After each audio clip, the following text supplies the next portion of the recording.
हाँ तो बच्चों, खिला क्लासेस पर आज हम बात करेंगे भारतीय भारतीय संस्कृति के संवाहक, महान दार्शनिक एवं एक अच्छे हिंदू विचारक रहे, भारत के प्रथम उपराष्ट्रपति एवं द्वितीय उपराष्ट्रपति रहे डॉक्टर सर्वपल्ली राधाकृष्णन के बारे में आज जानकारी लेंगे। अगर बात किया जाए तो डॉक्टर सर्वपल्ली राधाकृष्णन का जन्म तमिलनाडु के चित्तूर जिले के तिरुपट्टी नामक गांव में हुआ था। अगर उनका परिवार में बात किया जाए तो वो 5 बहनों में सबसे छोटे भाई थे। उनका शिक्षा दीक्षा अपने गांव में ही शुरू हुई। उनके पिता राजस्व विभाग में एक कर्मचारी थे। दाम्पत्य जीवन की बात किया जाए तो वो एक ब्राह्मण परिवार से ताल्लुक रखते थे तमिलनाडु के, और ब्राह्मण परिवारों में यह उस समय परंपरा थी कि कम उम्र में ही बच्चों की शादियां करवा दी जाती थी। और डॉक्टर सर्वपल्ली राधाकृष्णन इसके अपवाद नहीं रहे। उनकी भी शादी 13 वर्ष की उम्र में 10 वर्ष की शिवकामू नामक कन्या से करा दी गई, और तभी से उनका दाम्पत्य जीवन शुरू हो गया।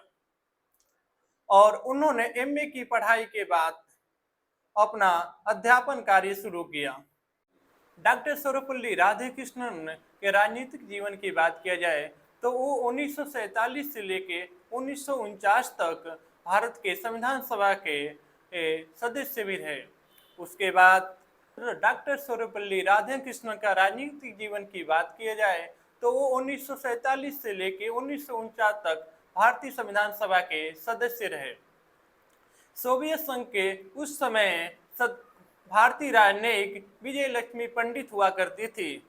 उसके बाद उनका उत्तराधिकारी डॉक्टर सर्वपल्ली राधाकृष्णन को चुना गया। वे राजनीतिक जीवन से दूर थे, लेकिन उन्होंने अपने कर्म के माध्यम से, अपने राजनीतिक सूझबूझ के माध्यम से यह सिद्ध कर दिया कि मास्को में उनसे बेहतर कोई राजनीतिक नहीं हुआ।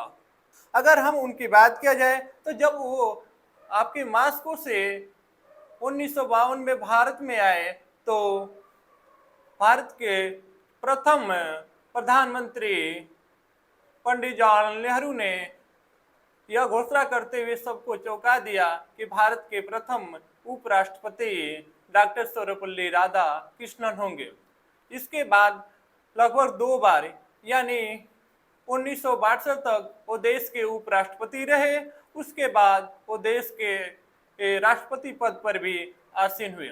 1962 के आसपास की घटना है जब बच्चों ने उनसे कहा कि हम लोग जन्म दिवस बर्थडे मनाना चाहते हैं, तो उनका राजनीतिक जीवन तो अब शुरू हुआ था, यानी 1949 के बाद शुरू हुआ था, लेकिन उनसे पहले उनका पूरा जीवन ही एक अध्यापक के रूप में था। उन्होंने अपना जीवन एक अध्यापक के रूप में शुरू किया था। इसको देखते हुए उन्होंने कहा कि मेरा बर्थडे है, जो जन्म दिवस है, वो सभी टीचरों के लिए जन्म दिवस के रूप में आप लोग मनाइए।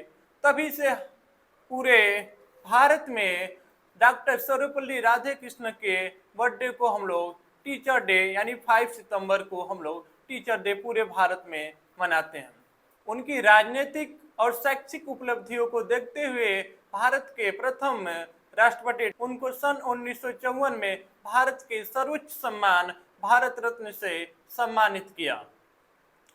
और उनका शैक्षिक जीवन और एक दर्शन शास्त्र में ज्ञाता होना और आज के परिवेश में उस तरह के व्यक्तित्व वाले व्यक्ति को पाना एक असंभव सा हो गया है। आज के दिन भारत सरकार सभी अध्यापकों को, शिक्षकों को सम्मान देने का कार्य करती है, एवं जो शिक्षा के क्षेत्र में एक अद्भुत, अनोखा और अच्छा कार्य जो अध्यापक किए हैं उनको राष्ट्रपति द्वारा सम्मानित भी किया जाता है। आज वो हमारे बीच नहीं है, लेकिन उनके कार्य, उनका जीवन, राजनीतिक जीवन और सामाजिक जीवन हमेशा हमारे लिए प्रेरणादायी बना रहेगा। तो इसी तरह खिला क्लासेस पर बने रहिए और ऐसे वीडियो को पाने के लिए हमें लाइक करें और सब्सक्राइब करें। धन्यवाद।